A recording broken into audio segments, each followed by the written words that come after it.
Hey, what's up? Well, oh my gosh, you cannot imagine how long I have waited to do this.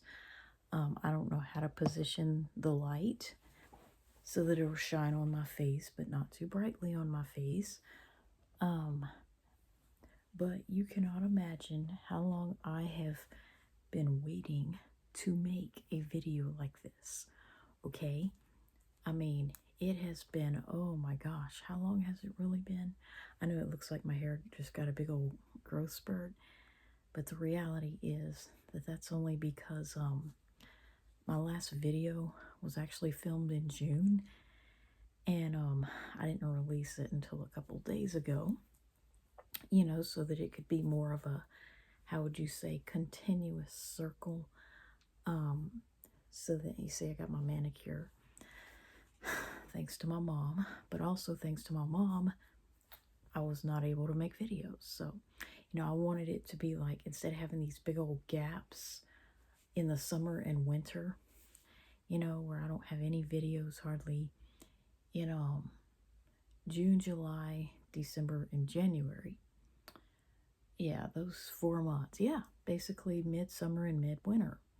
I always end up at my mom's house, and um, I would never want to say to her face that I don't really like doing that, and certainly not for the length of time that I end up being over there every year.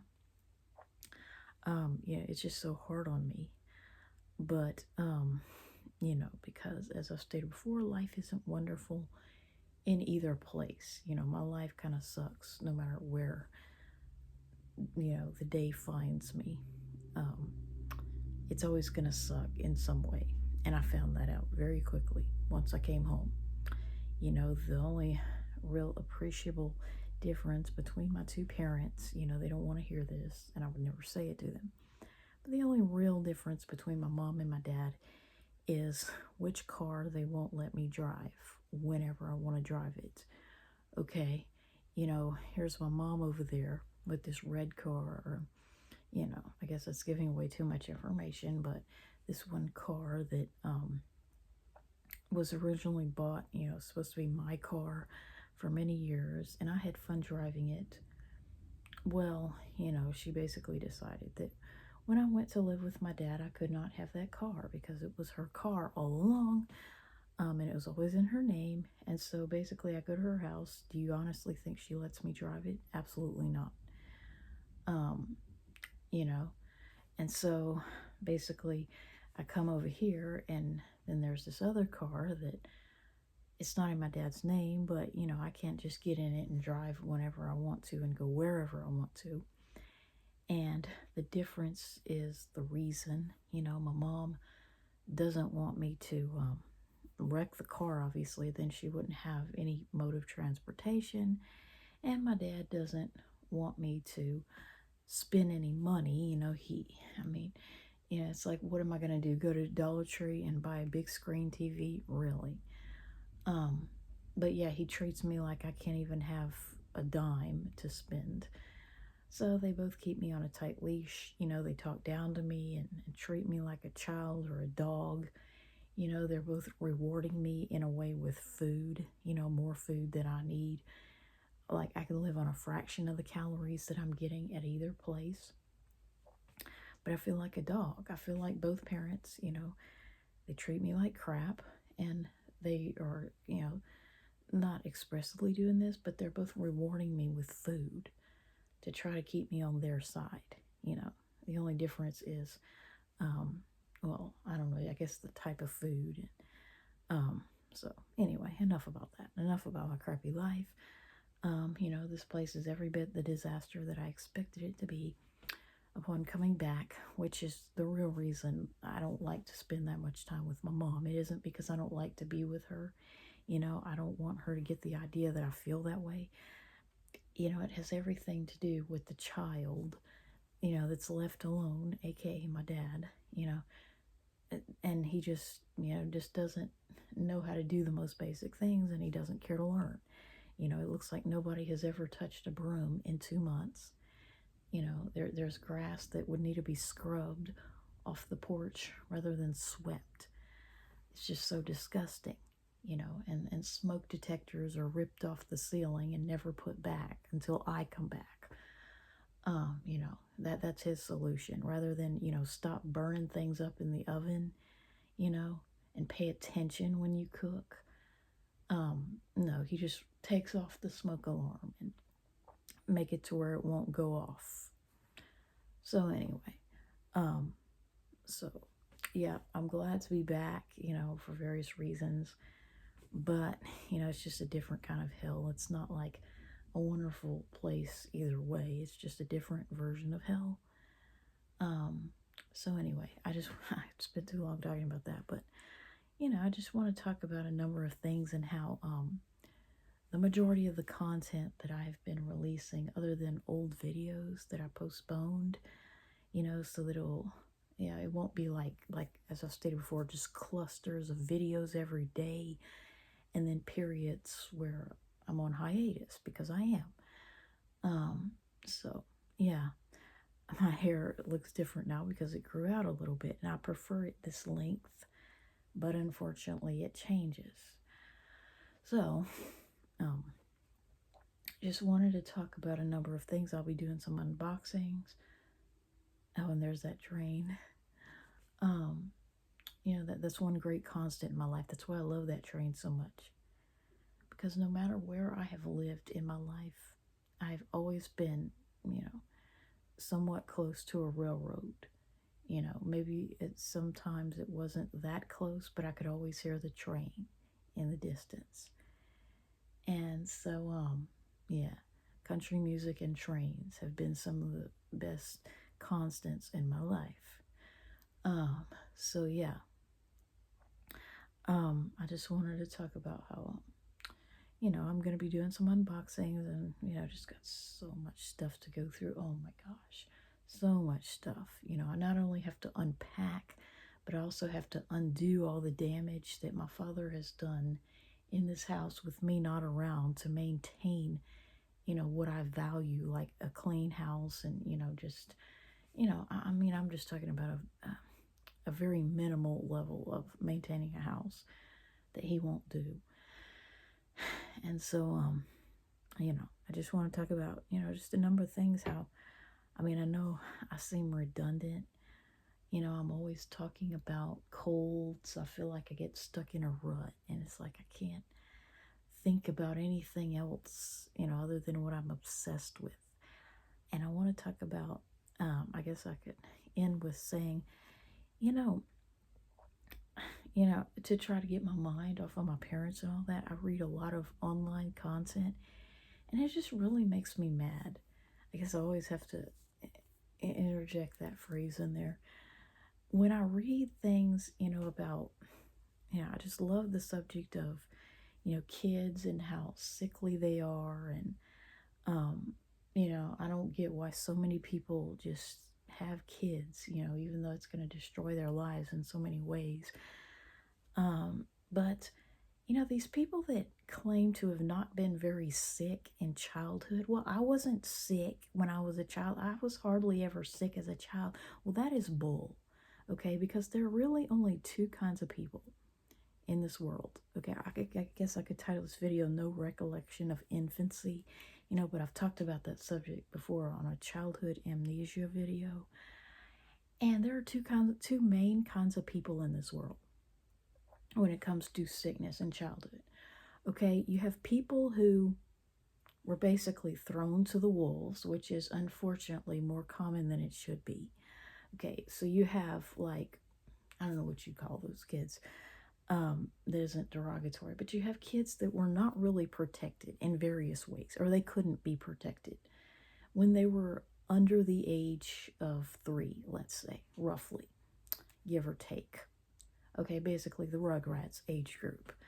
Okay, so you have people who are not really protected from germs for various reasons. They could have gone to daycare, or perhaps they have older siblings. Let's say they have a bunch of older siblings that went to various types of school, be it preschool, kindergarten. Let's say your mom had kids, bam, bam, bam. Okay, and you were like the baby of the family, and you had some older siblings that were pretty close to your age, okay? And so they could, that's one scenario. Or, their parents could have been heavily involved in a church, that required the younger children to be in a children's church or a nursery or whatever you want to call it. And so they had to be involved in that. Or their parents, may have had a job, like a teacher.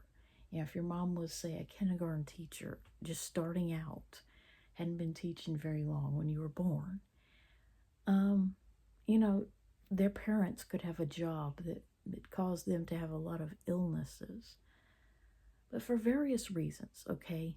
And also, another thing that people don't factor in is that young moms had more colds themselves. So if your mom had you earlier in life, she may have been more likely to get a cold from work and give it to you or your dad or whatnot. He was a younger man. So you have people that had a lot of colds in their first, say, 3 to 5 years of life. And do you know how much they remember about those colds? Very little. You know how much I remember about being a baby, less than a year old? Absolutely nothing. You know how much I remember about being under 3 years old? Same thing, nothing. You know how much I remember about being under 5 years old? Very, very little. Okay? And I know I'm 41, and that's been a while. I just turned 41 at my mom's house. So, you have people that were sick a lot when they were young children. Okay, so they get to middle childhood, and they may not be sick all that much, as I've stated before. They have that daycare immunity of sorts that was built up. So they might be at an adult level of maybe 2 to 4 colds per year, by the time they're in elementary school, maybe even 6 or 7 years old, even. Because their immune system is like, I guess advanced, so to speak, like a few years ahead. And so then you have this other group, which is what I was in, the delayed immunity group.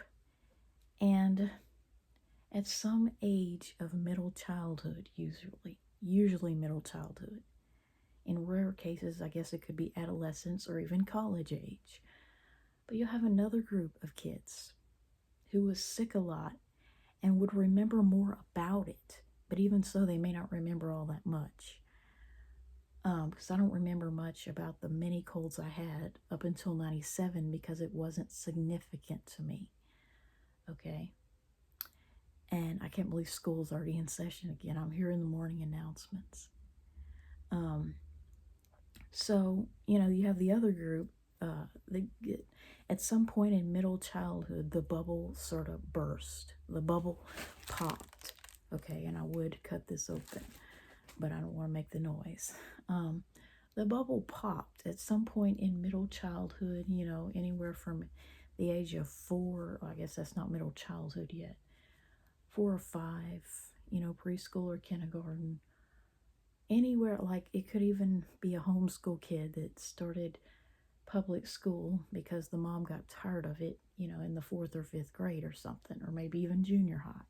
Because I always like to imagine an alternative life of mine wherein I could have been homeschooled through the 5th grade and begun junior high at age 11 or so, instead of 12, being redshirted. So at some point in middle childhood, the second group of people, the bubble popped, the bubble was burst somehow, for some reason, and they started interacting and socializing with other kids more at some point during a later stage of childhood, middle childhood. Okay, and those people got a lot of colds from that point until whenever their immune system finally kicked in. In my case, it was more of a gradual thing, because I had like that double exposure of, I kind of lived through my childhood, and then I was 14 when my sister entered kindergarten. So my worst years for colds and such would have been like ages 6 through 17. And as a result, I remember a lot about them. And so these people that say they were never sick as a child were part of that. You know, even if their mom is the one saying it, that still doesn't mean anything because moms have a way of being biased. You know, they want to appear like their kids are better and healthier than they actually are. You know, and I know from my own mom, you know, that she would, you know, conveniently forget about a lot of the milder colds that we had, especially as we got older. And if they wouldn't have mattered so much to me, you know, if that wouldn't have made such a big impression on me, you know, if I wouldn't have had that obsession with colds, then I would have been more inclined to forget them and not realize, you know, that I never had a year with less than 4 colds ever, you know, at ages 6 through 17, ever. And I never had less than 2 colds until the age of 22. But miraculously, it was like a switch turned off, and then I turned 24, and it was just zeros and ones from there on out, like computer binary code, like that song I made. You know, it was always 1 or 0, but usually 1. Okay, so anyway, I got another long ass video about colds, and just, you know, how it bothers me, you know, when people say they were never sick as a child or rarely sick as a child. Well, how can they really know that? You know what I'm saying? How do they know that, you know, when they were 0, 1, 2, and 3 years old, you know, they didn't have a lot of colds that they just completely forgot simply because, I mean, children that age, they don't even know what a cold is. Yeah, let alone remember it. Like, I mean, I know I had some in my first, say, 6 years of life, and probably more than I even remember. And I remember like at least 1 per year at ages 4 and 5. But it's probably a lot more than that, you know, because I simply do not remember being a baby. I have no recollection of being a baby or a very young child, and that's a good thing. And so, you know, all children go through a period of time, you know, just because they have a lot of healthy years, you know, doesn't mean that they didn't go through a period of being sick very frequently. And so having children, you know, you're going to go through some years like that. It just could never be worth it for me. So go ahead and post this video.